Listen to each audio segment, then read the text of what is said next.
Shalom. Salam sejahtera di dalam kasih Tuhan kita Yesus Kristus. Saya tidak tahu Bapak Ibu punya hobi apa. Kalau saya hobinya fotografi. Kalau saya ditanya orang, Pak Hani hobi jalan kaki enggak? Enggak. Pak Hani hobi lari enggak? Enggak. Saya enggak hobi walaupun lari itu bisa. Ya, orang punya kaki bisa lari lah Bapak Ibu. Tapi kalau bilang hobi lari, tidak. Berapa banyak saudara mungkin hobi lari? Tiap hari saudara mungkin lari 1 kilo, lari 2 kilo. Tapi saya baca satu kisah yang sangat menarik dari seorang anak muda yang namanya Ben Smith. Lahirnya itu di Inggris. Anak ini sering dibully kalau di kelas. Katanya sudah 7 tahun selalu dibully orang. Teman-teman sekelasnya, teman sekolahnya bully. Tapi satu keinginan dia yaitu adalah bisa lari. Sehingga waktu dia selesai sekolah dan mulai bekerja dan dia mulai belajar untuk lari, saudara.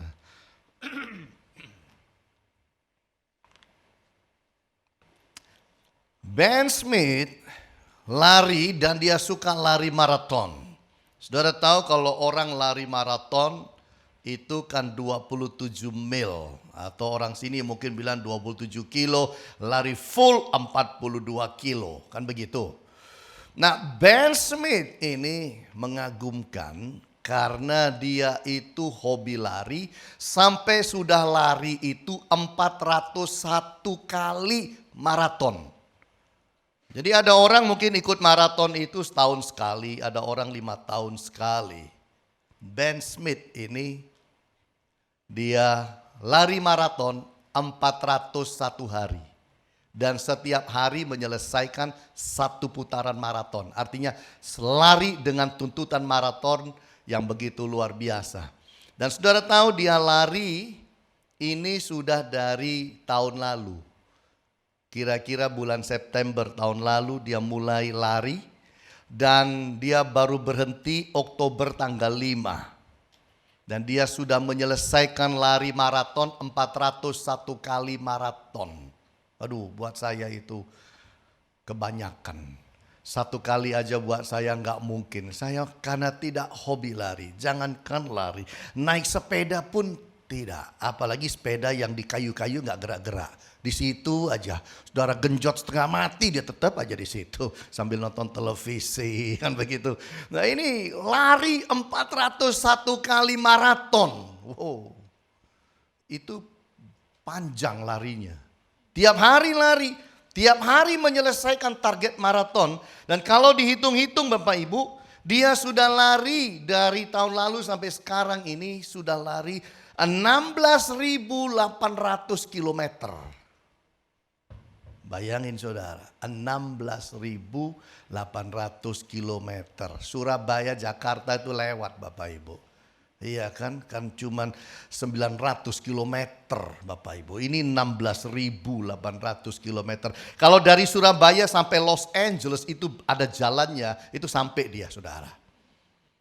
Karena kurang lebih Surabaya terbang ke Los Angeles itu kan 15.000 kilometer Bapak Ibu. Dan ini orang luar biasa. Dari orang yang dibuli-buli di sekolah. Satu yang mengagumkan mengenai dia adalah keinginannya. Keinginannya itu membuahkan hasil. Apa yang dia inginkan itu terjadi dengan baik. Dan ini sesuatu yang sangat indah. Saya ingin bawa kita masuk di dalam dunia rohani kita.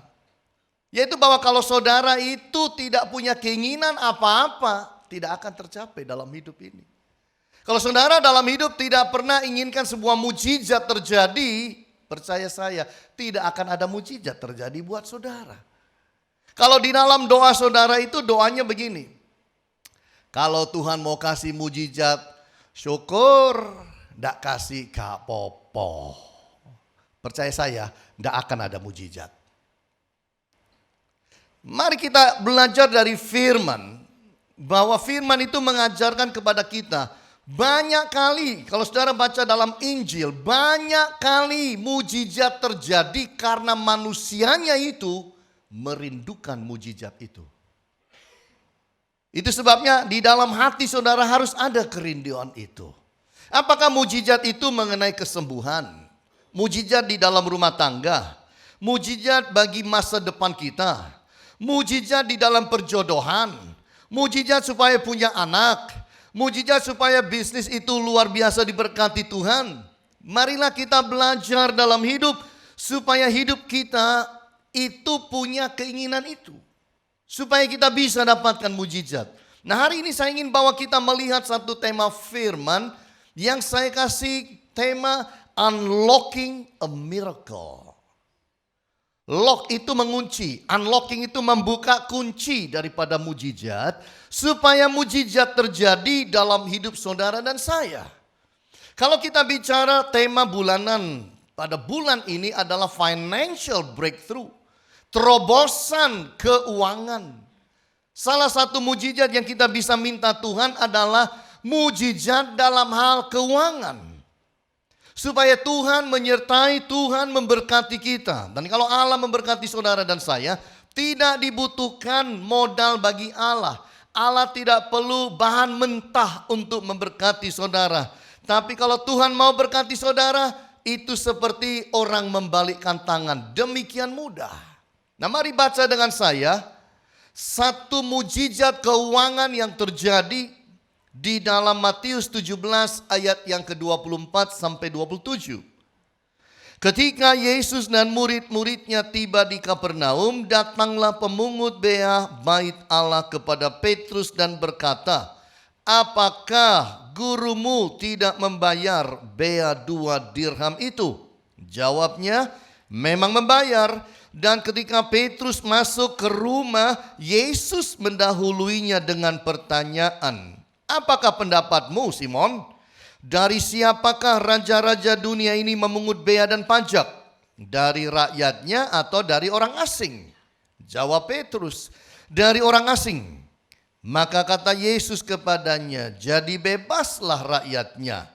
Tetapi supaya jangan kita menjadi batu sandungan bagi mereka, pergilah memancing ke danau, dan ikan pertama yang kau pancing tangkaplah dan bukalah mulutnya, maka engkau akan menemukan mata uang 4 dirham di dalamnya.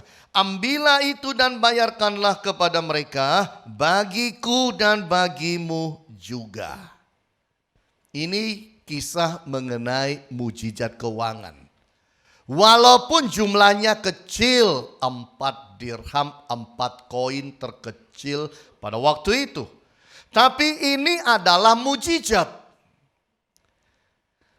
Permasalahannya adalah kalau zaman dahulu orang pergi ke bait Allah, ke bait suci, harus memberikan persembahan. Ada kewajiban 2 peser atau 2 dirham, 2 koin terkecil untuk persembahan. Bisa lebih silakan, tapi yang paling kecil itu. Jadi kepala bea bait Allah itu datang ke Petrus tanya, "Gurumu itu kasih persembahan enggak?" Petrus bilang, "Kasih." Dia masuk ke rumah. Waktu masuk ke rumah langsung Tuhan Yesus tanya dia, "Petrus, raja-raja dunia ini narik pajak dari mana? Orang asing atau rakyat?" "Dari orang asing." Tapi Yesus bilang, "Tapi supaya kita jangan jadi batu sandungan, kau pergi mancinglah. Ikan pertama yang kau dapatkan dari danau itu ambil, tuangkan, akan keluar 4 koin, 4 dirham. Bayarkan 2 buat aku, 2 buat engkau." Nah, dalam hal ini kita mari belajar sama-sama. Inilah satu situasi Alkitab jujur mengenai keuangan Yesus. Bahwa Yesus saat itu tidak punya uang. Sebab kalau Yesus punya uang, waktu Petrus masuk ke dalam rumah, lalu ditanya, "Raja itu ambil pajak dari orang asing atau dari rakyatnya?" "Dari orang asing." "Berarti kita nggak usah bayar kan? Tapi supaya jangan jadi batu sandungan Petrus, kita bayarlah. Ini loh." Lalu Yesus ambil dompet kan, gini. Lalu buka, "Nih uang." Kan begitu. Itu karena Yesus punya uang. Tapi kita tahu Yesus tidak punya uang, itu sebabnya dia bilang, kamu pergi ke danau, mancengo. Ikan pertama kamu dapat, buka mulutnya, ada 4 koin, itu pakai untuk bayar. Jadi saudara bisa ngerti, Yesus pada waktu itu tidak pegang uang. Itu sebabnya disuruh Petrus mancing. Sebab kalau punya uang, tinggal ngambil. Atau buka laci, ini Petrus ambil, bayar, benar. Tapi dibutuhkan mujizat. Nah disinilah kita belajar dan mau belajar bagaimana caranya kita bisa unlocking miracles. Bagaimana kita bisa belajar supaya bisa dapat mujizat itu dalam hidup waktu kita butuhkan. Dari ayat-ayat ini yang saya renungkan, prinsip yang pertama, supaya orang mengalami mujizat, maka kita harus mengerti miracle happens to good people. Mujizat itu selalu terjadi untuk orang baik. Saya belum pernah baca mujizat terjadi untuk orang jahat, belum pernah. Saya tidak pernah dengar kesaksian mujizat terjadi untuk orang jahat kecuali dia bertobat. Tapi kalau saya baca, selalu mujizat itu terjadi untuk orang baik. Ini modalnya. Kalau saudara mau terima mujizat dalam hidup, berarti kita harus membangun diri menjadi orang baik. Yesus baik gak? Bait Allah itu kan milik Bapaknya. Bisa aja dia masuk tidak usah bayar. Karena anak manusia itu di atas hari Sabat dan di atas bait Allah. Artinya lebih tinggi. Gak perlu bayar. Tapi Yesus bilang supaya kita jangan jadi batu sandungan. Baik gak pemikiran seperti itu? Berarti baik. Gak mau jadi batu sandungan. Itu orang baik. Kalau orang gak baik itu gak peduli. Gak peduli dia jadi batu sandungan bagi orang lain. Gak peduli. Karena orang jahat itu biasanya egois, tidak pikir orang lain. Tapi Yesus mikir. Berarti kita simpulkan, Tuhan Yesus baik, Petrus baik. Kan begitu. Nah, disinilah kita belajar. Mujizat itu dekat kepada orang baik dan akan terjadi untuk orang-orang yang baik. Bapak Ibu yang Tuhan Yesus kasih, inilah yang firman katakan. Secara mendasar memang mujizat terjadi pada orang baik. Nah sekarang definisi orang baik apa? Definisi orang baik adalah orang yang menghormati Allah. Itu orang baik. Betul tidak Bapak Ibu? Kalau manusia menghormati Allah itu orang baik. Yesus menghormati Allah. Dan Yesus menghormati akan bait Allah itu. Dia mau beri persembahan. Orang baik adalah orang yang berharap dan mengandalkan Allah.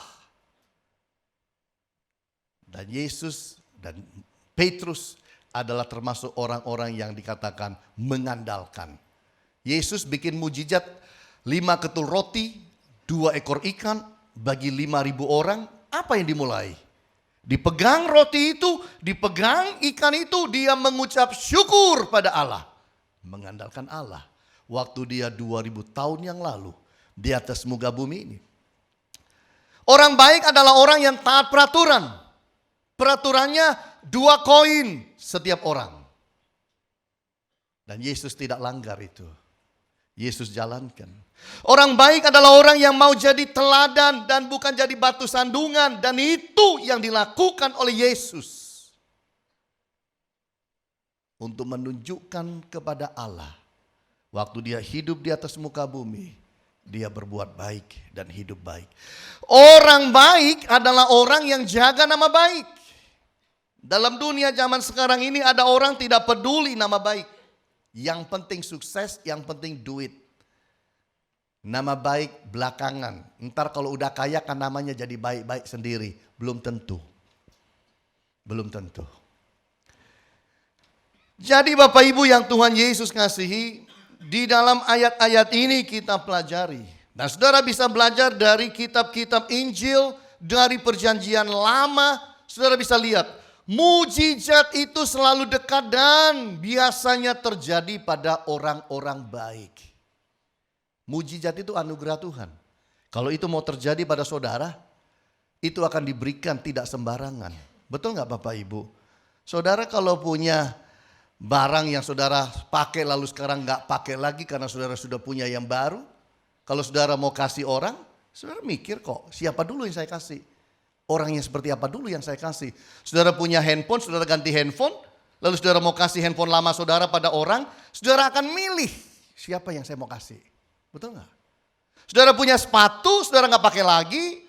Tapi masih bagus banget, saudara mau kasih orang. Saudara milih mau kasih siapa.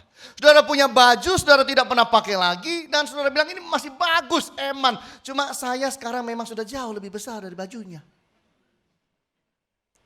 Jadi saudara mau kasih orang, saudara milih kepada siapa saudara mau kasih. Saudara pikir kalau kita aja manusia yang begini-begini aja kita milih siapa yang kita kasih. Apalagi yang namanya mujizat, Allah itu milih kepada siapa dikasih. Nah yang pasti dia kasih kepada orang baik. Amin Bapak Ibu. Dia pasti kasih orang baik. Saudara kalau ada orang mau pinjam uang sama saudara, kira-kira dia baik dulu gak sama saudara? Oh baik banget. Aku lihat-lihat wajahmu tambah hari tambah seger loh. Aduh, kamu tambah hari tambah keren loh. Puji terus, kenapa? Ingin berbuat baik dan menunjukkan dia baik dengan saudara. 3 hari lagi balik, pinjam doepo 10 juta. Walah, begini lama 3 hari memuji-muji. Gak taunya ada buntutnya mau pinjam uang. Orang mau pinjam uang aja berbuat baik. Apalagi orang mau dapat mujizat. Nggak bisa saudara. Dan saya mau dapat mujizat itu tidak hidup baik dan berbuat baik. Allah menilai kepada siapa dia mau berikan mujizat Bapak Ibu. Sungguh. Dan akankah saudara itu memberikan pinjaman kepada orang segampang-gampangnya? Pak, Bu, pinjem ya 50 juta boleh ya. Saudara akan mikir kepada siapa saudara akan mau pinjemkan. Berhak enggak dia dipinjemin. Itu baru uang, apalagi mujizat. Allah juga mikir, pantas enggak orang ini dikasih mujizat atau tidak. Makanya tugas kita adalah membangun diri semakin hari semakin baik di mata Tuhan dan di mata dunia. Ini adalah tugas tanggung jawab saudara dan saya. Berbahagialah kita kalau kita menjadi pribadi-pribadi Bapak Ibu yang masih percaya mujizat. Hidup di dunia modern sekarang ini bahaya. Teknologi bisa membuat kita tidak lagi percaya mujizat. Itu bahaya. Kepandaian manusia yang sangat luar biasa bisa membuat manusia tidak lagi mengandalkan Tuhan. Hati-hati. Hati-hati. Saya baca kisah mengenai seorang Korea Utara. Namanya Kim Duk-so. Kim Duk-so adalah orang Kristen tinggal di Korea Utara. Bapaknya seorang pendeta. Pada tahun 1950, November tanggal 20, itu menjadi satu tanggal yang dia tidak bisa lupa dalam hidup. Karena orang Kristen itu dicari dan dibunuh. Jadi bapaknya ini, sang pendeta, sembunyikan istrinya dan anaknya ini. 3 hari dalam persembunyian, namanya anak, 3 hari dalam persembunyian. Walaupun sudah remaja. Gak kuat sembunyi terus 3 hari. Keluarlah dia di rumahnya itu. Waktu dia keluar dan ada di dalam rumah, tentara datang komplit, satu grup. Lalu ditangkap dia, dipenjarakan. Nah pada waktu itu, orang ditangkap, dipenjarakan, bunuh keesokan harinya. Jadi nggak lama-lama di penjara. Hari ini masuk penjara, besok bunuh. Supaya penjara jangan penuh, supaya bisa tangkap yang lain-lain. Jadi Kim Duk-so ini ditangkap. Remaja ini sudah ditangkap. Malam-malam komandan grup yang menangkap ini, serdadu yang menangkapnya, mendatangi dia. lalu menanyakan satu pertanyaan penting. Ditanya begini, "Are you a Christian?" Apakah kamu orang Kristen? Pertanyaan ini bisa dijawab dengan dua. Dijawab dengan ya, dia mati. Kalau dikatakan saya bukan Kristen, dilepas. Udah tahu dia.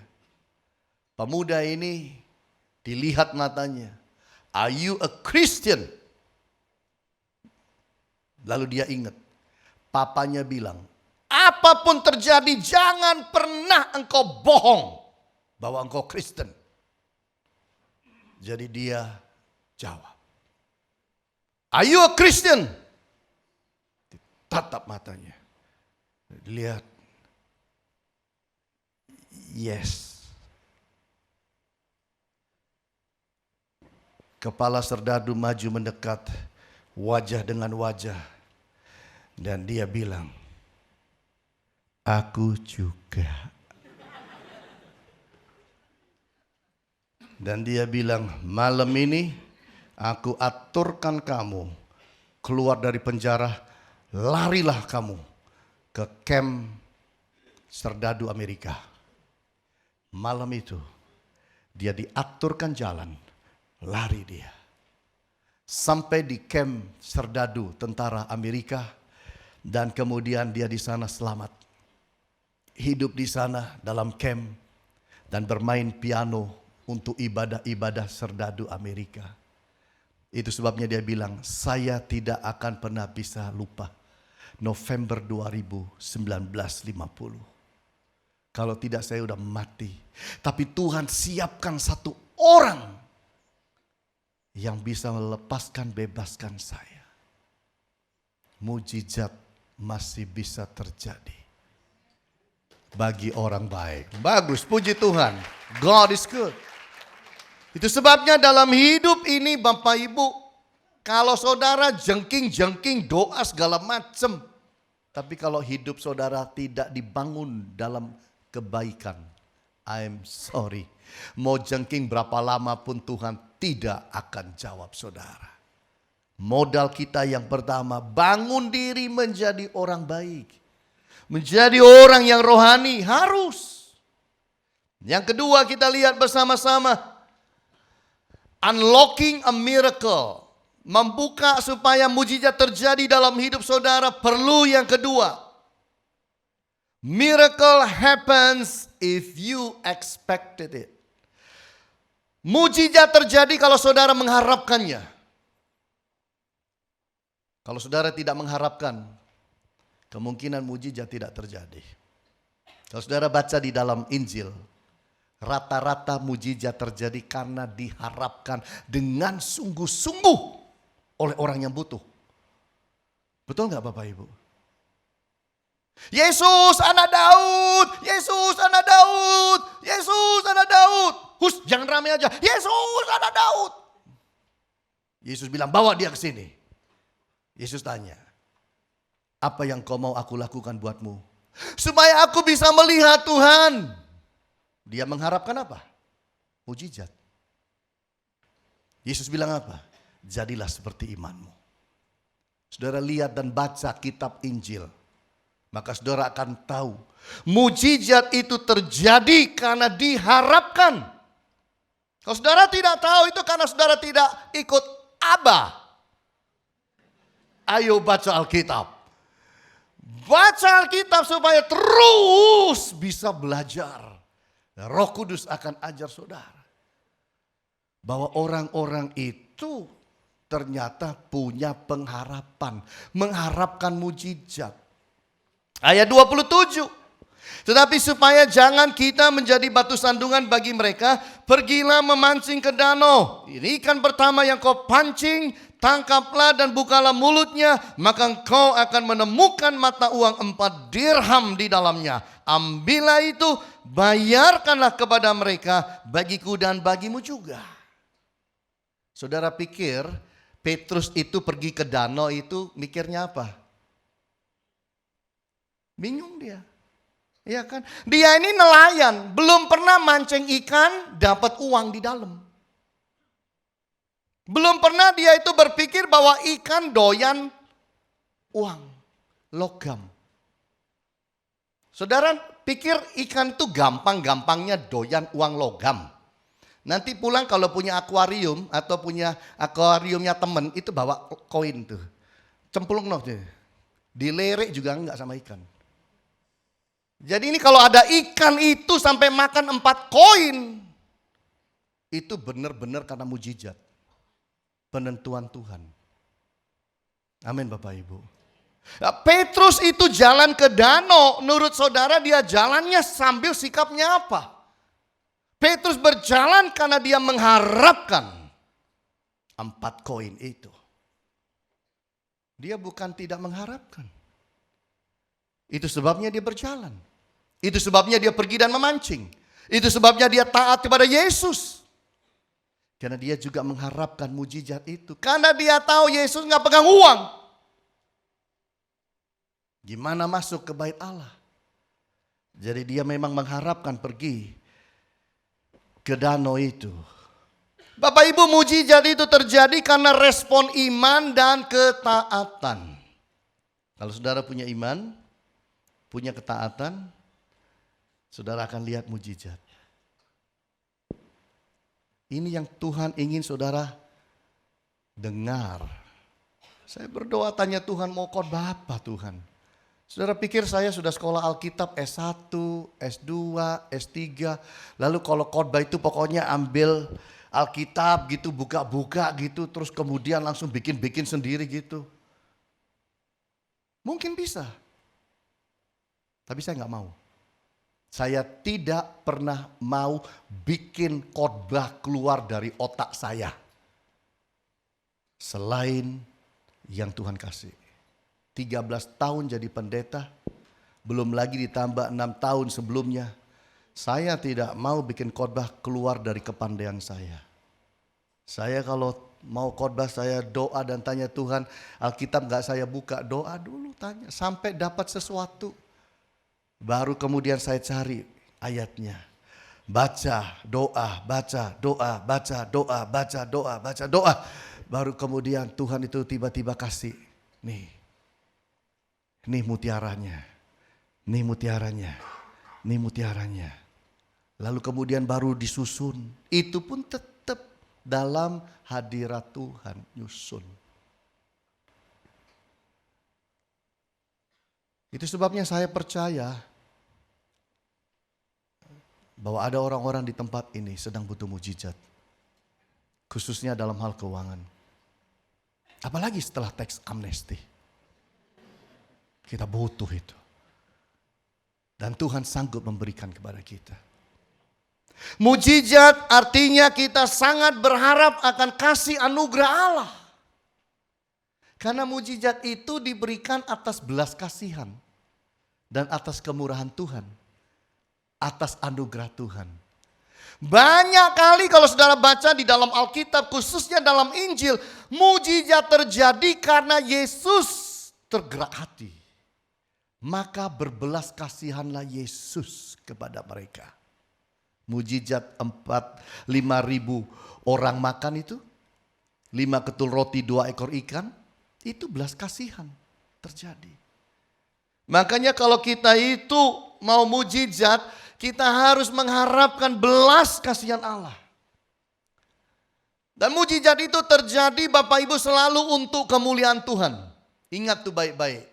Kalau ada mujizat terjadi dalam hidup saudara, itu bukan hanya menjadi solusi bagi masalah saudara, tapi itu sebenarnya adalah kemuliaan bagi Allah. Artinya, itu bukan untuk kesombongan manusia. Kalau terima mujizat tidak boleh sombong. Amin Bapak Ibu.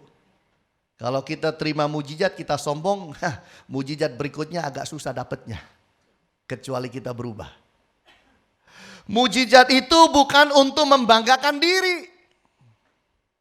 Hebat toh aku dapat mujizat, hebat toh aku. Mujizat berikutnya akan agak sulit terimanya. Kalau hati kita seperti itu. Mujizat itu bukan untuk menyatakan tinggi kerohanian kita. Saya loh rohani makanya dapat mujizat. Tidak. Tapi mujizat itu untuk kemuliaan Tuhan. Ada banyak orang di Alkitab imannya juga kurang. Tapi tetap karena kasih karunia Tuhan mau. Amin Bapak Ibu. Naaman aja nolak-nolak mandi di sungai yang kotor. Kalau bilang iman enggak terlalu. Tapi karena dibujuk rayu oleh pasukannya mau dia. Dan dia sembuh dari kustanya. Jadi Bapak Ibu yang Tuhan Yesus kasih, kita belajar bahwa mari dalam hidup ini expect. Harapkan mujizat kalau memang Anda butuh itu. Tidak boleh doanya begini.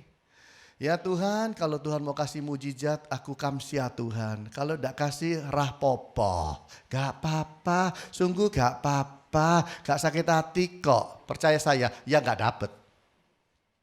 Itu bukan doa rendah hati. Itu doa orang yang tidak sungguh-sungguh meminta. Jadi harus sungguh-sungguh meminta. Supaya kita diberi. Di dunia ini tidak semua orang percaya mujizat masih berlangsung. Berbahagia kita kalau kita percaya mujizat masih bisa terjadi. Sungguh. Berbahagialah kita. Ada orang-orang dalam dunia nggak percaya. Nggak percaya mujizat. Mereka bilang mujizat 5 ketul roti, 2 ekor ikan. Bohong itu. Dulu itu 5.000 orang kumpul belum istri dan anak. Mereka kumpul itu bawa rantangan sendiri-sendiri. Coba ngomong kayak begitu. Karena mereka berusaha mujizat dicerna dalam otaknya. Langsung saudara otaknya buffering. Gini.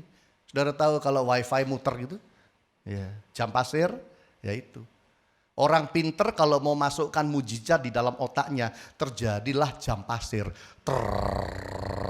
Muter saudara. Gak mungkin itu. Karena mujizat itu adalah selalu di luar daripada rasio kita. Ada lagi yang bilang, bangsa Israel itu bukan menyeberang Laut Merah itu. Di dasar laut itu. Memang waktu mereka nyebrang itu, airnya itu lagi surut. Airnya itu lagi semata kaki. Jadi mereka bisa jalan itu. Gak ada orang jalan di dasar laut itu. Kiri kanannya itu air jadi tembok itu. Mujizat gak ada. Kebetulan lautnya itu lagi surut. Tahu kenjeran surut? Ya kayak gitu maksudnya.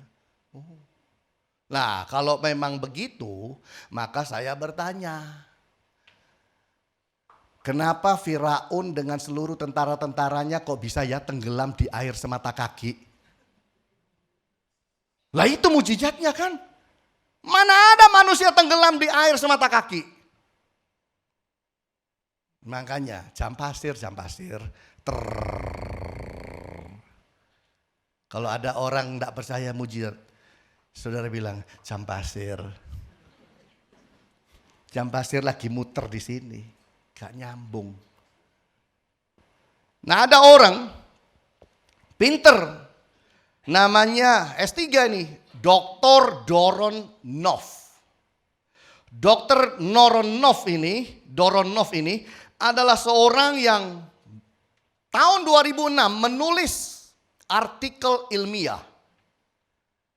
Namanya Journal of Paleolimnology. Apa itu Pak? Yaitu adalah orang yang belajar mengenai ilmu laut dan ilmunya danau. Dia bilang begini di jurnal ilmiahnya itu dan dibaca orang pinter-pinter. Bahwa Yesus itu tidak berjalan di atas air. Yesus itu berjalan di atas es. Ya, enggak apa-apa ketawa aja. Karena memang bodoh itu. Saking mau coba mujizat masukkan di otak, jam pasirnya muter. Yesus itu dulu bukan jalan di atas air. Yesus sedang jalan di atas lapisan es di danau itu. Yang terjadinya 1000 tahun satu kali, pas kebetulan malam itulah terjadi. Coba pikir, gelarnya doktor ya Bapak Ibu. S3, luar negeri. Kalau Yesus jalan di atas lapisan es, maka saya mau bertanya, murid-muridnya tadi dayung di air apa di es? Itu satu. Ya. Terus kalau memang Yesus itu jalan di atas es, kenapa Petrus tenggelam? Mana ada orang tenggelam di es? Tidak ada. Es tenggelam di orang, nek diminum. Ya. Ini. Kalau kita berusaha untuk membuat mujizat jadi ilmiah dan masuk rasio, gak masuk Bapak Ibu. Gak akan bisa masuk. Jadi gak perlu dimasukkan. Terus yang perlu apa Pak? Mujizat itu kadang-kadang tidak perlu dimengerti. Hanya cukup diterima dengan iman. Amin Bapak Ibu. Hanya cukup diterima dengan iman. Ini yang harus kita jalankan. Kalau saudara punya kebutuhan hari-hari ini, expect, harapkan mujizat terjadi. Meskipun mungkin situasinya sudah gawat, situasinya sudah dikatakan terlambat. Tidak bisa terlambat. Tuhan, kata Maria, Tuhan kalau engkau datang beberapa hari lalu, saudaraku Lazarus gak mati. Istilahnya apa? Kalau sekarang too late. Too late. Terlambat Tuhan. Apa ada kata terlambat bagi Tuhan? Tidak digubris omongannya. Tuhan bilang golekkan batu itu. Lalu Tuhan panggil. Lazarus, keluarlah. Di situ dia keluar.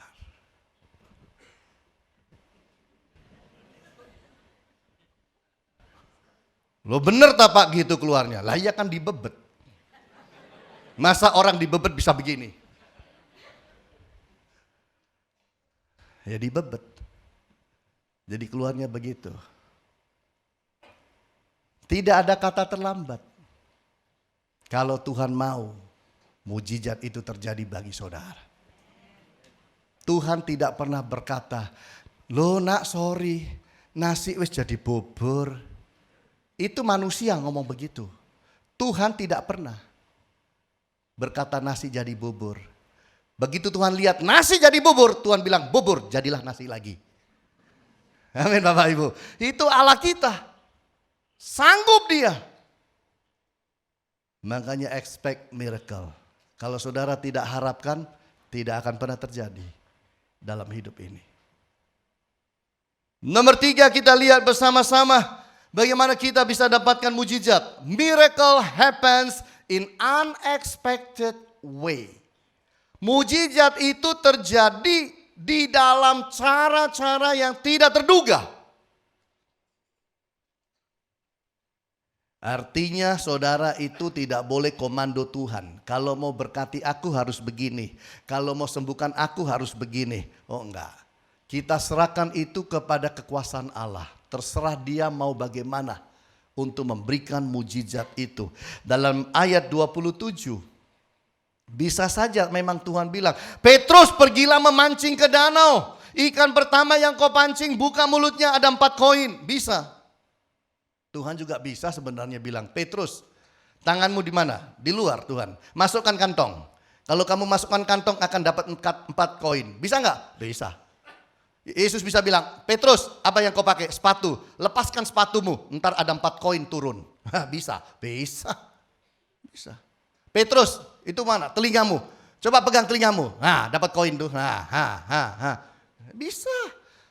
Tuhan itu mau kasih koin lewat apa aja bisa. Bapak Ibu. Betul enggak? Dia tidak boleh diperintah. Gini loh kalau mau nolong saya. Gini loh kalau mau kasih mujizat sama saya. Tanggal sekian loh Tuhan, awas kalau enggak. Peran kita adalah meminta dalam iman dan kerendahan hati. Kalau mau mujizat, ini caranya. Minta dalam iman dan di dalam kerendahan hati. Karena mujizat itu adalah solusi Allah. Dapat terjadi dalam 1001 macam cara. Tuhan berkati si A dan beri mujizat si A beda dengan mujizat untuk si B. Betul nggak Bapak Ibu? Kadang ada orang buta, Tuhan bilang melek, langsung melek. Kadang ada orang buta, Tuhan itu jongkok, buang ludah, lalu diaduk-aduk sama tanah, diambil-ambil tanahnya, terus ditempel di matanya. Ya kan? Pakai ludah. Terus bilang, cuci di kolam Siloam. Sembuh. Tergantung dialah. Yang penting kan dapat mujizatnya. Tapi jangan diatur, Tuhan harus begini, Tuhan harus begini. Siapa kita ngatur Tuhan? Bapak Ibu. Kita ini tugasnya cuma minta dalam iman dan kerendahan hati. Mujizat dapat terjadi dalam 1001 cara dan hanya terjadi dalam waktunya Tuhan. Dengar baik-baik. Mujizat hanya terjadi dalam waktunya Allah, bukan waktu kita. Siapa kita? Ultimatum Tuhan. Tuhan, kalau tanggal 25 Desember yang merupakan hari ulang tahunmu, engkau tidak kasih aku mujizat, lihatin nanti. Lihat apa nak? Kok Tuhan mau diancam, siapa kita? Mujizat hanya terjadi dalam waktu Tuhan. Tidak ada manusia bisa kendalikan waktu Tuhan. Tidak ada manusia bisa perintah Tuhan. Termasuk ibunya Yesus tidak bisa perintah Yesus. Pesta di Kana, anggur habis. Ibunya Yesus cari Yesus. Yesus, anggurnya habis itu loh. Apakah Yesus langsung berkata, oke mami. Lalu bikin mujizat? No. Baca baik-baik di ayat. Makanya ikut Abah Bapak Ibu, ikut. Baca baik-baik. Alkitab bilang apa? Yesus menjawab ibunya dengan berkata apa?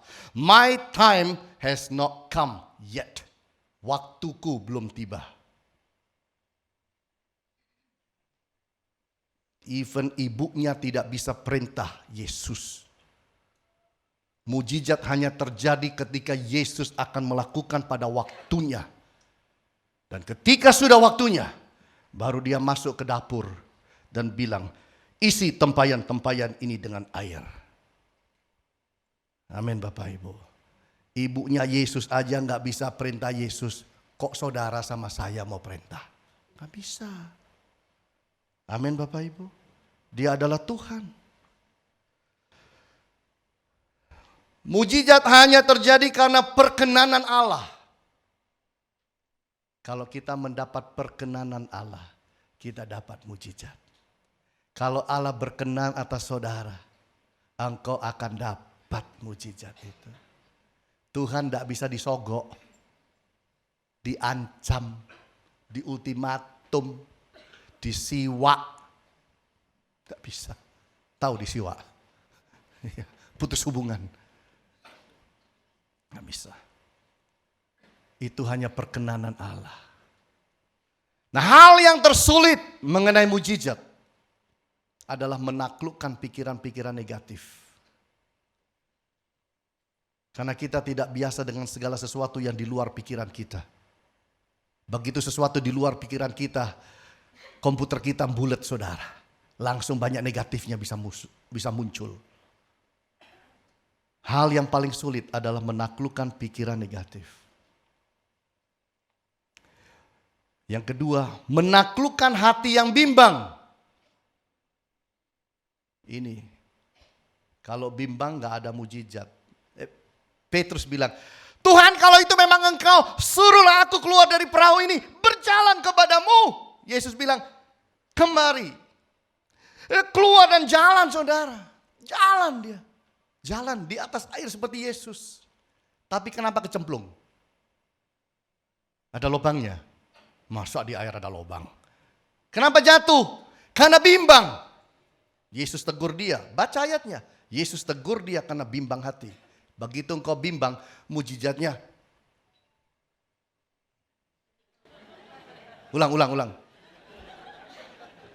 So pas.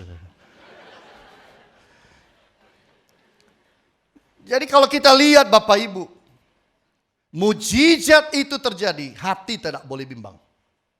Supaya hati tidak bimbang, doa harus banyak, baca firman harus. Itu aja. Dan beri diri dikuasai firman, pikiran dikuasai firman. Yang ketiga, menstabilkan iman dalam goncangan masalah. Kita harus jaga iman kita ini supaya nggak goncang lihat masalah. Manusia ini heran, orang Kristen khususnya. Kalau lagi nggak ada masalah, imannya luar biasa, betul? Wow, prima luar biasa. Wow, imannya wow, berapi-api. Kalau lagi nggak ada masalah, begitu masalah datang, imannya. Loh, justru kita itu ada masalah, butuh iman, Bapak Ibu. Makanya kita harus jaga iman kita.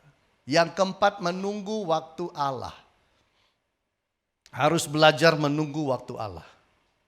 Kalau saudara tidak belajar menunggu waktu Allah, susah dapat mujizat.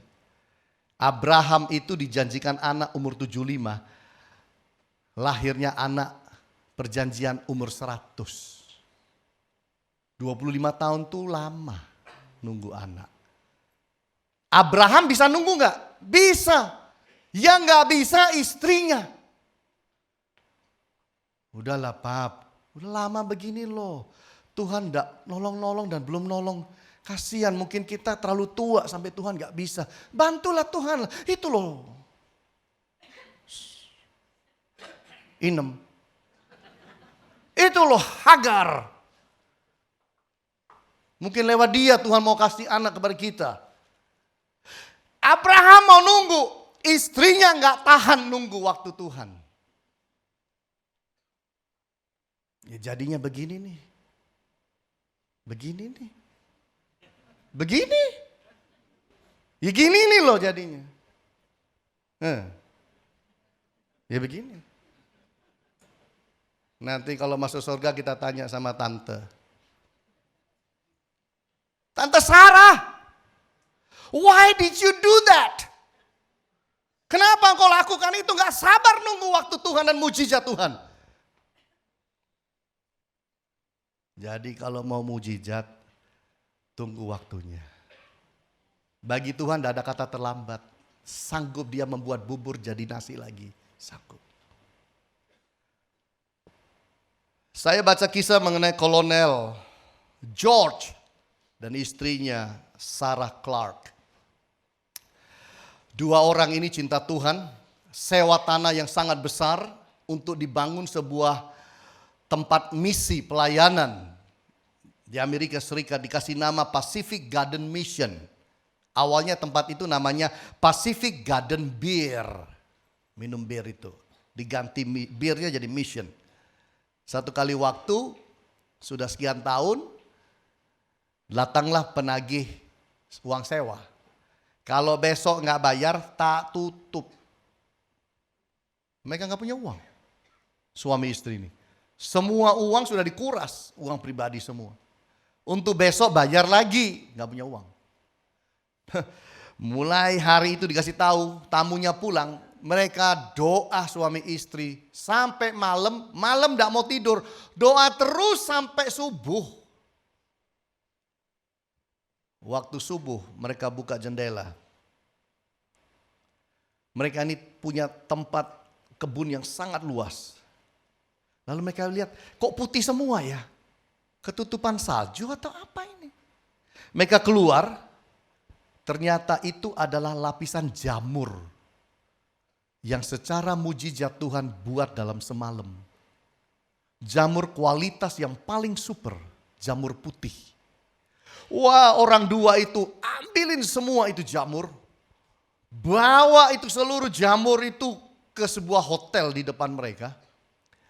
Dan chefnya itu beli karena jamurnya bagus sekali, dibeli dengan harga yang sangat mahal. Dan saudara tahu uangnya masih lebih-lebih untuk pelayanan yang lain. Tuhan sanggup nolong dalam satu malam juga kok. Orang nanam jamur itu lama. Tuhan bilang kalau aku mau buat jamur muncul dalam semalam, apa kok gak bisa? Wong aku kok. Amin. Aku kan Tuhan katanya. Aku nih Tuhan. Jamur punya umur, jamur punya waktu tanam, jamur punya waktu bisa berubah, jadi dewasa, jadi bagus, lama. Tuhan bilang, aku mau buat semalam. Mau apa kau? Jadi, kalau kita mau mujizat, harus percaya satu juga. Mujizat bisa terjadi dalam 1001 cara, dan biarlah itu cara Tuhan. Hari ini yang harus saudara dan saya lakukan adalah nomor 1, membangun diri menjadi orang-orang yang baik di mata Tuhan, di mata dunia. Amin Bapak Ibu. Yang kedua, kita harus belajar untuk mengharapkan mujizat sungguh-sungguh. Nomor 3, terima mujizat dalam cara yang Tuhan mau kasih. Jangan Tuhan disetir, kitalah yang disetir oleh Tuhan. Percaya Bapak Ibu? Tuhan Yesus berkati kita semua. Haleluya. Amin.